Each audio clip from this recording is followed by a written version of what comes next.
federal investigation. New details in the Department of Justice's probe into clergy abuse in Pennsylvania. Another letter. A former Vatican diplomat makes a new accusation against the Holy See in its response to sexual misconduct. Medal of Honor. The president bestows the nation's highest military award to a former U.S. Marine. We'll tell you the role a Catholic church and school played in his heroics. And a roast for dinner. The outgoing ambassador to the United Nations pokes some fun during an annual Al Smith dinner. We'll take a look at the history of the event's Catholic namesake. On EWTN News Nightly for Friday, October 19th, 2018.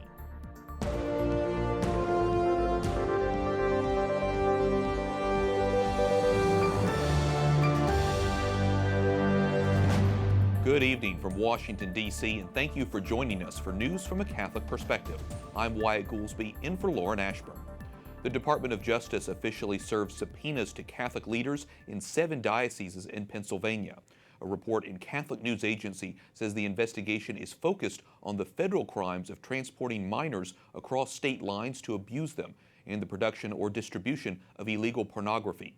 A source tells CNA the scope of the probe does not seem to include conspiracy or other institutional charges. The Vatican ambassador who accused Pope Francis of rehabilitating a disgraced American cardinal is doubling down on his claims, saying the Vatican knew about Theodore McCarrick's sexual misconduct. Archbishop Carlo Vigano issued a 3rd installment today in the war of words over the cover-up of the ex-cardinal. Vigano accuses Francis of ignoring restrictions imposed during Pope Benedict XVI's papacy on McCarrick. He's calling for Pope Francis to resign over the scandal. Vatican correspondent Juliet Lindley joins us from Rome. Juliet, Archbishop Vigano's claims have sparked a crisis of confidence in the U.S. bishops and the Vatican. What is his latest message? White Archbishop Vigano is responding to a Vatican cardinal who rebuked him and who accused him of mounting a political hit job against Francis with his claims. That was Cardinal Mark Ouellet, who heads the Vatican's bishop's office. And he wrote a letter in early October saying he'd gone through his archives and had found no evidence of any formal sanction signed by any pope. In his letter, Vigano accurately notes that Ouellet actually confirmed the core of his allegations, and that was that McCarrick was placed under some form of restriction, not necessarily formally, because of alleged sexual misconduct. Now, the Archbishop says homosexuality is the root of the problem of abuse, and that the Vatican is being hypocritical in refusing to acknowledge it. Okay, Juliet, on your earlier point, remind us, what exactly is Archbishop Theodore McCarrick accused of? The former Archbishop of Washington, who's now 88 years old, is accused of sexually abusing and harassing seminarians, at least 2 minors as well, and Pope Francis has responded by removing him as a cardinal over an allegation he molested a minor and by ordering a Vatican investigation. The Holy Father wants to determine how McCarrick rose through the ranks despite allegations that he also molested adults. Okay, so when you take all this into account, it sounds like Archbishop Vigano is repeating his original claims. That's right, Wyatt. He says the Vatican knew about McCarrick's homosexual misconduct and that it wasn't a rumor and that it can be documented through a paper trail in the Vatican. His second point is that the Vatican is ignoring the problem of homosexuality among clergy. Vigano insists he doesn't want to topple the papacy. He said he's praying for Pope Francis every day. Meanwhile, Wyatt, the Vatican has issued no comment. All right, we'll continue to follow this to see if and when they do. Juliet Lindley, EWTN News Nightly Vatican correspondent. Thanks so much. Thank you, Wyatt. For continuing coverage of the abuse crisis, stay with EWTN News Nightly, as well as our partners, Catholic News Agency and the National Catholic Register. A federal judge blocks Mississippi's attempt to restrict abortion. The state law bans the procedure after 15 weeks, but a judge has issued several temporary restraining orders against the legislation, most recently yesterday. The new order expires late next month. Pro-lifers are criticizing the Department of Health and Human Services. This after the department confirms they are fulfilling a $13 million contract with the University of California at San Francisco, which calls for baby body parts from late-term aborted babies to be used in scientific research. This was first reported by the Media Research Center. Everybody knows, they all know that aborted children are human beings just like us. And it's only because of their unequal legal status and their unequal social status that they're exploiting them for this experimentation fueled by taxpayer spending. Pro-life activist David Daleiden criticizing the HHS during an event yesterday on Capitol Hill. Scientists at the National Institutes of Health use body parts from aborted babies for the study of HIV treatments. HHS says so far more than $9 million of the $13 million from taxpayer funds have been allocated to the project. It is up for renewal by December 5th of this year. The top diplomat in Turkey denies a report he shared with U.S. officials an audio recording related to Saudi journalist Jamal Khashoggi's disappearance. Amerikalı yetkiliye herhangi bir But the foreign minister says he will share with the world the results of the investigation. Officials turned their attention today to a forest outside Istanbul. They believe the writer's remains may have been taken there. Khashoggi was last seen entering the Saudi consulate in Turkey on October 2nd. The Saudi government denies any involvement in his disappearance. At least 50 people are dead after a speeding train runs over a crowd watching fireworks during a religious festival in India. One witness said the vehicle did not sound its whistle as it sped past the site, where hundreds were participating in a Hindu festival. Another said the victims, who were near the train tracks, didn't hear the train because the fireworks were too loud. The caravan of 3,000 Central American migrants has reached the Guatemala-Mexico border, and they are getting closer towards the United States. President Trump has made it clear he is monitoring Mexico's response. He also mentioned the caravan at a campaign rally last night in Montana. A brazen attack by the Taliban yesterday forces Afghanistan to postpone elections in the Kandahar region for 1 week. A funeral was held today for the province's police chief, who was killed in the strike. 2 others also died. Elections were scheduled for tomorrow. Officials say the delay will help voters who might otherwise have stayed home out of fear for their safety. The nation's highest military award goes to Marine Sergeant Major John Canley. He was at the White House this week to accept the Medal of Honor for his service in Vietnam. Canley's heroic actions include liberating a Catholic church and school. White House correspondent Mark Irons shows us how Canley was honored for his courage. 3 days of celebrations to honor an 80-year-old Marine of few words. Thank you. But retired Sergeant Major John Canley's story speaks loudly about what brings him here to receive the Medal of Honor. He raced into heavy machine gun fire on many occasions, all to save his fellow Marines. From the White House to the Pentagon to now here among his Marine Corps family at the historic barracks in Washington, D.C., Sergeant Major John Canley is remembered for his heroic actions a half-century ago. Over the course of 7 days in 1968 Vietnam, then Gunnery Sergeant Canley fought off enemy attacks and saved lives. After his commanding officer was severely wounded, Canley took control of his Marine company and led them on a charge into Hue City. During the 5th day of combat, John and his company were tasked with liberating the Joan of Arc School, which had become a strategic and symbolic stronghold of the communists' control of the city. A victory snapshot for the ages. This photo shows Marines emerging from a Catholic church connected to the school. Not shown, the intense struggle that took place inside, led by John Canley. He and his fellow Marines went room to room in brutal, close-quarters combat. John raced straight into enemy fire over and over again, saving numerous American lives and defeating a large group of communist fighters. After a dark day of fighting, a place of worship named after Joan of Arc, a saint who died for her faith, was liberated. Today, fellow Marines who made it out of Hue City remember Canley's courage. I observed the sheer strength, determination, and physical courage of this man under extremely heavy fire.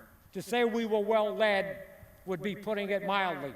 Canley's leadership now inspires an extended family of fighters, U.S. Marines who listen to tales of the past while looking up to one of their own. Thank you for always being the kind of Marine that we all aspire to be. Many of Canley's brother warriors in Vietnam never made it home. We were told he was too emotional to talk today, but Canley's heroism speaks for itself. Mark Irons, EWTN News Nightly. Coming up, the Trump administration's efforts to defend worldwide religious freedom, and an update on the Vatican's Synod on youth from one of the young people talking with bishops.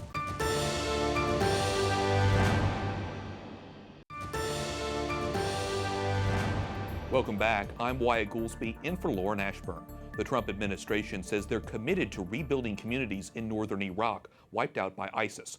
Earlier this week, the government pledged an additional $178 million to support persecuted Christians. Lauren Ashburn spoke with the head of the U.S. Agency for International Development following his meetings in Rome. They discussed how the Vatican, faith-based organizations, and the White House are working together to promote religious freedom. Tell me, from your point of view, is the Vatican working with you and helping you to do this?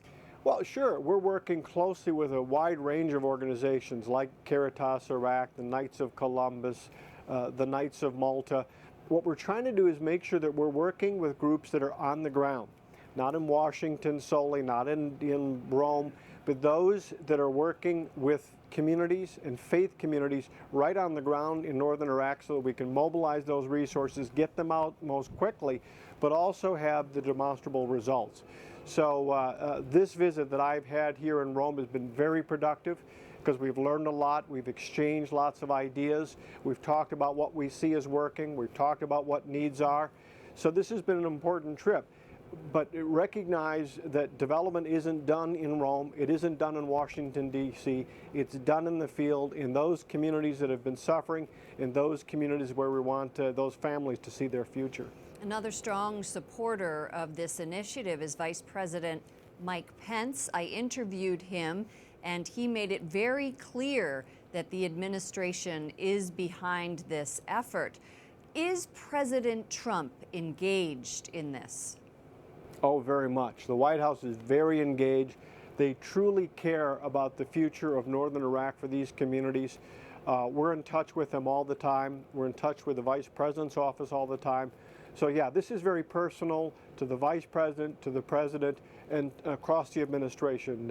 We care about this a great deal and we're engaged.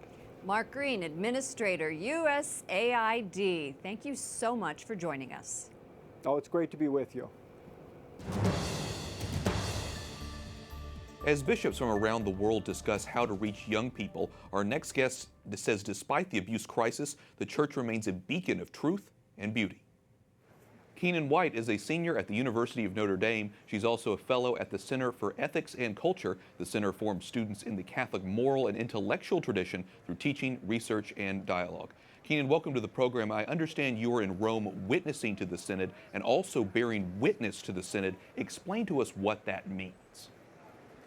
Absolutely, Wyatt. So unfortunately, there's limited opportunity for direct participation by the youth in the Senate. I know they've selected a handful of youth to represent actually in the conference. But what we've been able to do, my fellow students and I, is attend receptions with bishops and get a chance to interact with them. And so kind of be able to give our input and influence in whatever way we can. Well, as a faithful Catholic young person, what do you hope to hear from the Synod Fathers at the end of this global church meeting? I think, speaking for my fellow students, we would just like the church not to compromise truth. There's so much goodness and beauty in the truth of the church and the teachings that the church has. Oftentimes, I think that clerics and teachers of the faith try to talk down to the youth and potentially bring some of the teachings down to their level. That's not the purpose of the truth of the faith. It's not to bring it down to the level that humanity typically operates on. It's to elevate humanity. So I think that the main objective that the youth are hoping will come out of the Synod is that the truth isn't dumbed down for us. We want the fullness of the truth, the fullness of the beauty of the church offered to us by the church leaders. And that can be a challenge. As you know, some Catholics are calling these dark times in the church due to the scandal, loss of confidence in church leaders. How has all of that impacted you? Absolutely. So I actually serve as the editor-in-chief of our Catholic paper at Notre Dame. And I think the biggest impact it's had on me is that it's caused me to kind of look with deeper reflection into some of these issues and consider ways that potentially the church may need to reform in order to meet the needs of the youth, but the entire church. Perhaps there are ways that more transparency could ensure that crises like these do not happen in the future. What's your advice to young people who are struggling to understand the church? Yeah, I would say my biggest piece of his advice would be to say that the church is so much larger than any one magistrate or cleric. The church is the whole body of Christ. The church is us, the youth, the people. And so we need to take on the role of being leaders in our own church where potentially clerics fail. And so I think that's the advice that I would give to young people, is to take on a greater leadership role and look beyond individuals within the church to the greater beauty that the church has to offer, the beauty and the truth and the goodness that are within the church and its traditions and teachings, its foundation. The church has endured crisis after crisis and rebuilt itself over and over again, because the church isn't a purely human institution. The church is Christ on earth. And so I think that's my advice, is look beyond sort of the crisis of the times and engage with the church in a way that kind of embraces the beauty as opposed to some of the suffering that's going on. A good piece of advice and a lot of important messages there. Well, I know a lot of our viewers will be praying for you and for fellow students and everyone attending the Synod. Keenan White, senior at the University of Notre Dame, thanks so much for joining us. Thanks, Wyatt. Up next, a Bible that teaches you how to read it, plus the Catholic history behind a charity event.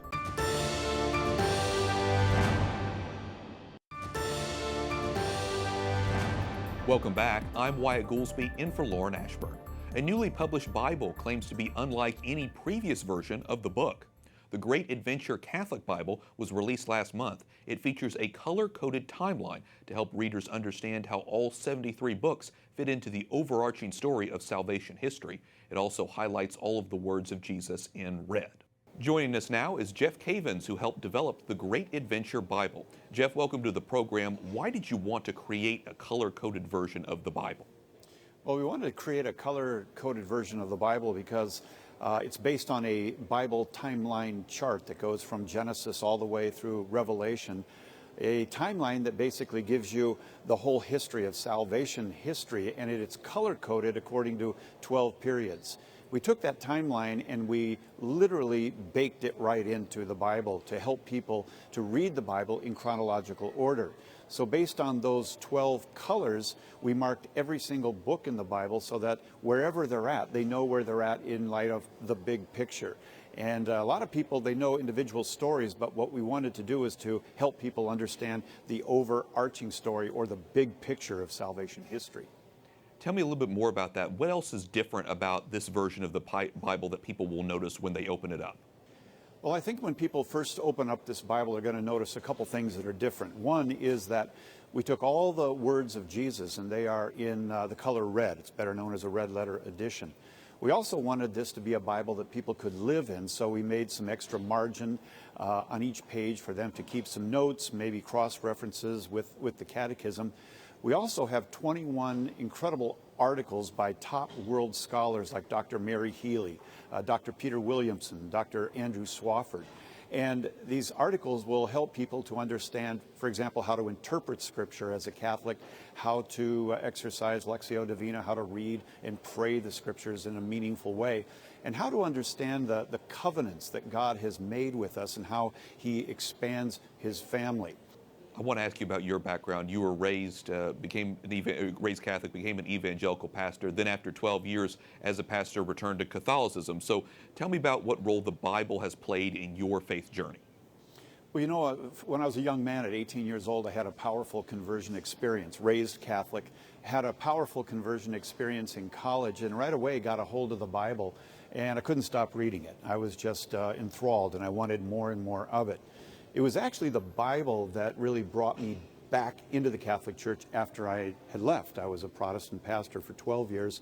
And coming back in, it was really the Catholic perspective and the Catholic teaching about the Bible that really drew me back and expanded my understanding of it. You know, as Catholics, we were very interested really in two things, and the Catechism talks about it, and that is knowing the heart of our Heavenly Father, knowing the theology, the heart of our Heavenly Father. But along with that, knowing the economy of God, or knowing the plan of God. And I think that both of those are really important, and that's what really spoke to me in coming back to the church, was knowing the heart of my father and his plan, and that's all in the context of the Catholic Church. And so once I came back, the Bible really came alive for me, and going deeper was something that I really enjoyed. Well, it's so interesting to hear about your own personal experience with the Bible, as well as this new Bible that you've actually developed. Jeff Cavins, developer of the Great Adventure Bible, coming to us from the Museum of the Bible in Washington, D.C. Thank you, Wyatt. The annual Alfred E. Smith Memorial Foundation dinner was held last night, and the outgoing U.S. ambassador to the United Nations, Nikki Haley, poked fun at her own Indian heritage. You wanted an Indian woman, but Elizabeth Warren failed her DNA test? Actually, when the president found out that I was Indian American, he asked me if I was from the same tribe as Elizabeth Warren. The annual roast is hosted by New York's Cardinal Timothy Dolan and draws luminaries from finance and politics. The event's namesake, Al Smith, was a Catholic politician. EWTN News Nightly contributor Colin Flynn gives us a look at Smith's life. Alfred Smith grew up on the Lower East Side of New York City in a very poor family. They had no money at all. We know he had to leave school at the age of 13. He worked at the Fulton Fish Market from 5 in the morning till 5 o'clock in the afternoon, 5 days a week. His political career started early on, and Smith aligned himself with the people he knew best, the working class immigrants. The Democratic Party in New York became the party of the working men and women, the immigrant, especially the Irish, and the Catholics. In 1918, he was elected governor of New York. I want to be a great governor. I want to show that our people, by which he meant the Irish Catholics, I want to show what our people can aspire to and achieve. He reformed labour working laws, strengthened pensions, and introduced measures to make government more efficient. He was a popular governor. However, it was when he was nominated as the Democratic candidate for the presidential election of 1928 that his Catholic faith would not work in his favour. Al Smith would have been a simple, sincere, genuine Catholic. He loved his Catholic faith, he was proud of it, he took it seriously, and he didn't see any clash at all between his deep down Catholic faith and his very public American values. So he was not ready at all for the venom that he experienced, and it really did break his heart. It broke his heart, and I don't know if he ever recovered. The KKK attacked him for having Jewish and Black and Catholic advisors. You can't say whether it was more his Catholicism, his anti-prohibition or wet stand, or his New York provincialism, which one was the biggest factor. But taken together, I think they spelled doom. The election was won by the Republican candidate Herbert Hoover, and Al Smith returned to New York, where he became the president of the construction company that would go on to build the Empire State Building. Al Smith wasn't able to push through the anti-Catholic resistance and make it to the White House, but his legacy still lives on in New York today. Every time you go to one of New York's great parks upstate or out on Long Island, every time you turn on a light switch and get power instantly, you are experiencing the legacy of Al Smith. Al Smith was a courageous guy. He believed his crusade, for lack of a better term, was the right thing for the people, not just of New York, but America. He believed that government can have a positive impact in helping people's lives. And when you do that, you set aside the risk, you set aside the criticism, and you try to do what you think is right. For EWTN News Nightly in New York City, I'm Colin Flynn. And thanks to Colin Flynn for that report. And that wraps up our newscast for tonight. We thank you for watching. For the entire EWTN News Nightly team, I'm Wyatt Goolsby. We'll be back on Monday with more news from a Catholic perspective. Good night, and God bless.